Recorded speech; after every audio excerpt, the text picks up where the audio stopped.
The year is 1876, and on board the Hudibras, a vessel sailing from Liverpool, England, is a 16-year-old English boy who ran away from home to sail the seas and experience the wider world.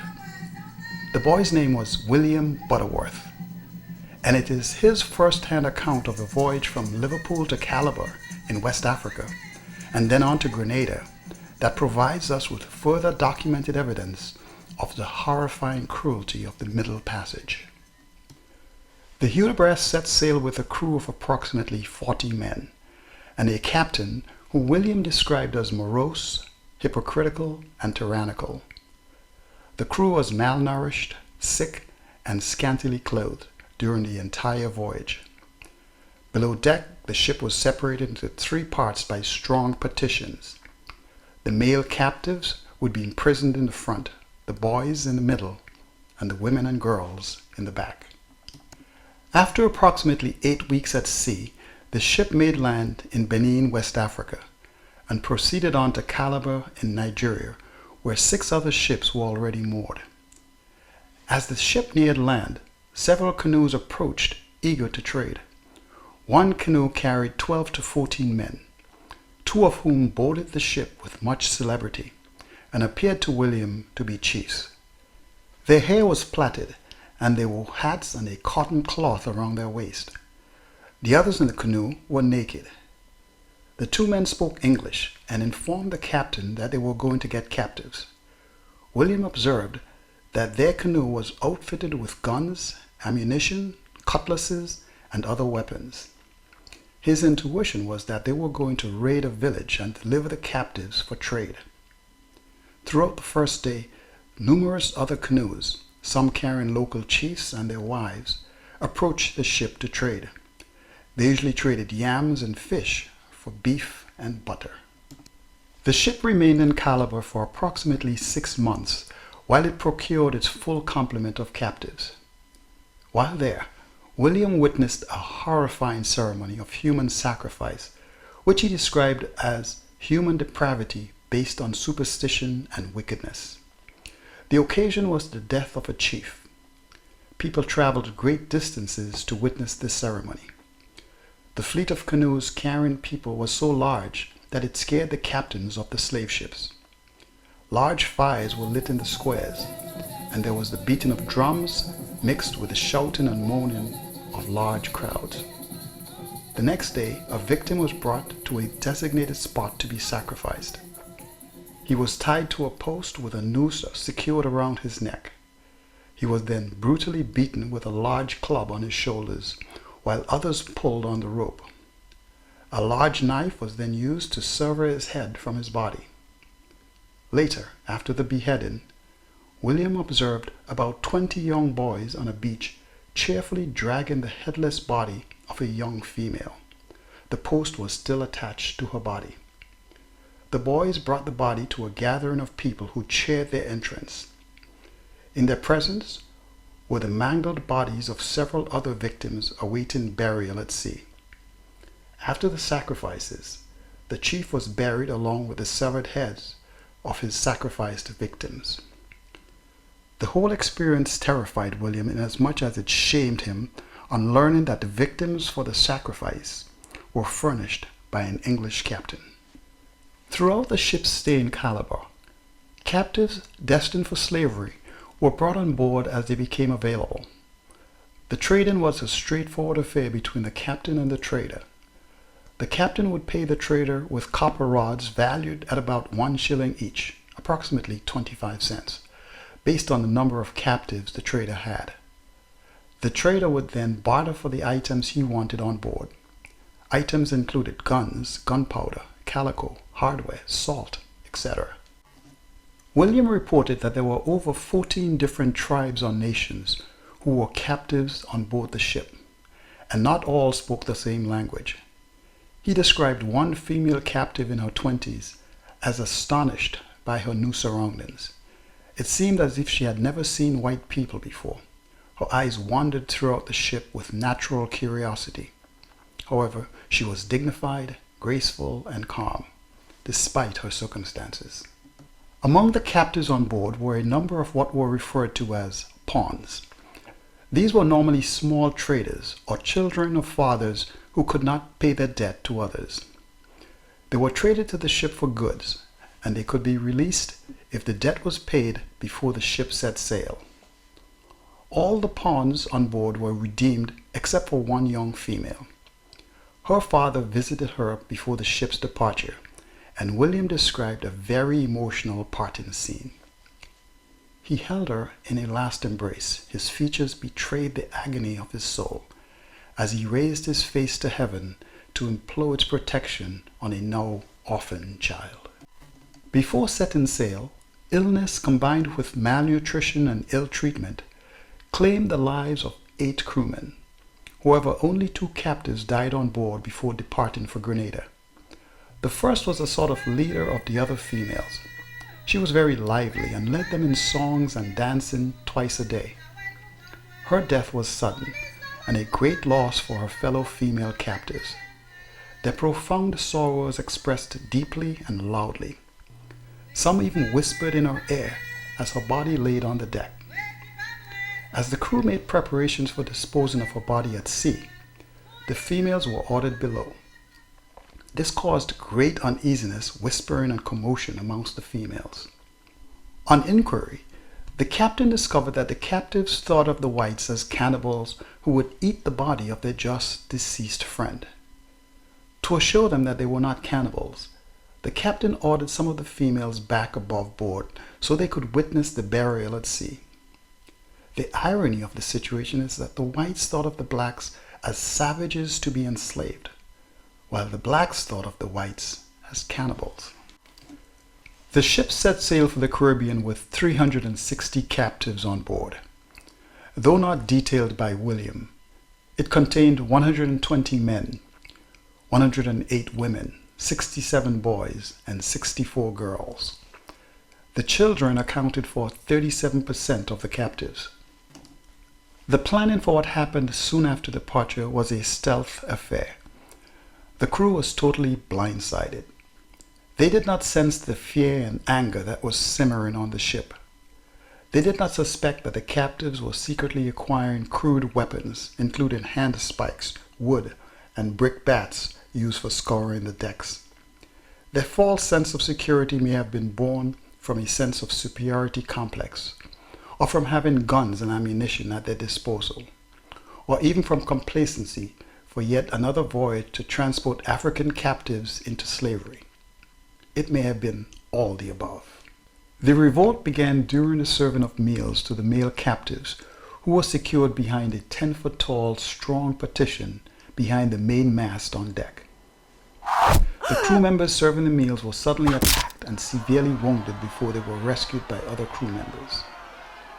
William described the countenances of the attackers as appalling.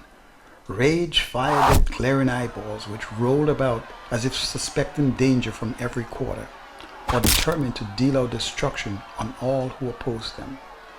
The men shouted threats and raised clenched fists to demonstrate their defiance at the terrified crew. Some even managed to scale a portion of the partition, but were unable to breach it. In response, some crew members, armed with pistols and cutlasses, set upon the attackers with abandon, slashing with cutlasses from the ship's boom above. One crew member opened the door to the barricade and discharged his gun into the crowd of angry men.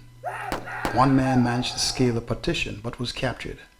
However, the captain spared his life because his overall goal was to deliver as many captives for enslavement as possible. He did, however, run his bayonet through the head of another man who was attempting to scale the partition. The men called upon the women to join them, but the women were already safely secured below deck and could not participate.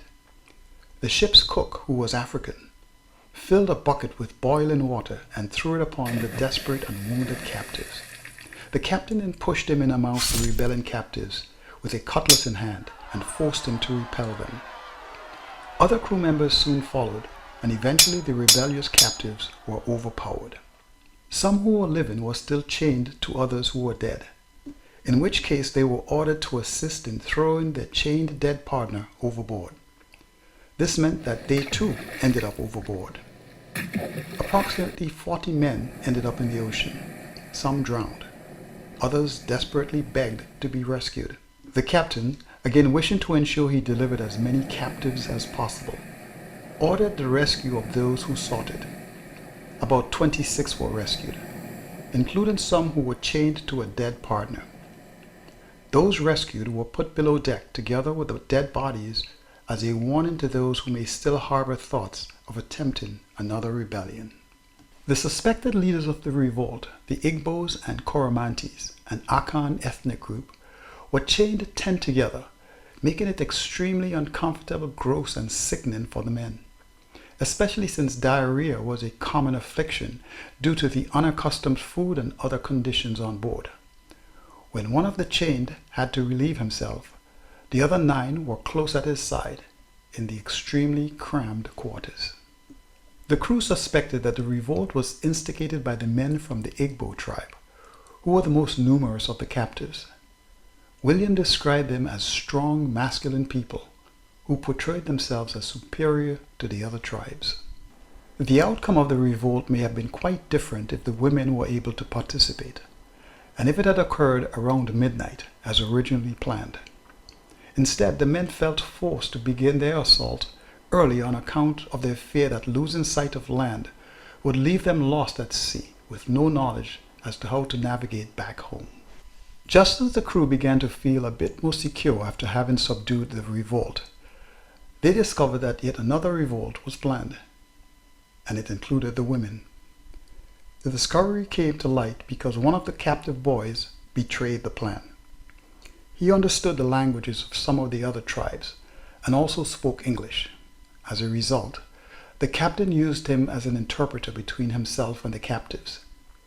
Since the boys were located between the men and women in the holding quarters below deck, the boy was exposed to the plan because the adults used the boys as their mode of communication. The boy informed the captain that the men would break down the bulkheads and murder all the whites on watch below deck. Next, they would force themselves above deck, where they would be joined by the women, who would arm themselves with implements from the kitchen. The men had already secured 2 large knives.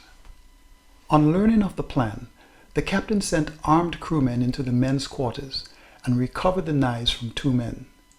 The men were then severely beaten while a mixture of cayenne pepper, salt, and beef brine was poured on their lacerated bodies. 5 women conspirators were also punished by completely wrapping them in a wet sail. The Middle Passage lasted approximately 2 months. The first port was Bridgetown, Barbados. However, the captain discovered that the market there was glutted with enslaved people, so he set sail for Grenada, arriving on February 26, 1787. As the ship sailed along the green, fertile coast of Grenada, the captives saw numerous groups of black people picking cotton and cutting sugarcane. The sight excited them because they were anxious to be on land and happy to see people who looked like them. What they did not realize was that the black people they saw were not working on their own behalf, but for the well-being of others. They were enslaved, a miserable fate that would soon befall them. The ship anchored in the Carnage in St. George, the island's capital. William reported that approximately 60 to 70 captives perished during the Middle Passage. That would mean that the ship disembarked between 290 to 300 captives in Grenada. In other words, 17 to 19% of those who unwillingly boarded the ship for that fateful journey perished in the crossing. A pre-inspection of the captives was done on board. All signs of grain on the captives were blackened, and palm oil was applied to their bodies to enhance the appearance of health and youthfulness. In addition, each captive was given a piece of cloth 6 inches square to cover the genital area. In the following days, groups of captives were sent ashore to be sold. All were sold in about 10 days, except for the sick and aged, who were later sold in auction. The Middle Passage for African captives destined to be enslaved in the Americas represented a special kind of evil. It had a multiply effect beginning with an insatiable human appetite in Europe and the Americas to maintain one's privilege, wealth, and power by dominating and degrading others. It progressed to Africa with betrayals and abductions of the vulnerable, the children, the debtor, the defenseless mother. It continued on the ships with desperate fights to free oneself, the helplessness of not knowing your destination or ultimate fate. Huddled and chained together for months in a windowless hull, tossed about by the waves of a merciless sea, sick without healing, directed without understanding, and brutalized without reason, wishing for a merciful angel or an angel of revenge. There was no point in living and no dignity in dying, only degradation, sickness, and suffering that had no foreseeable end. Death came without ceremony. A life once youthful and hopeful plunged into the abyss. Relief for the soul, more space for the huddled masses in the windowless hull of a storm-tossed ship. Enslavement for those who survived the illness and torture.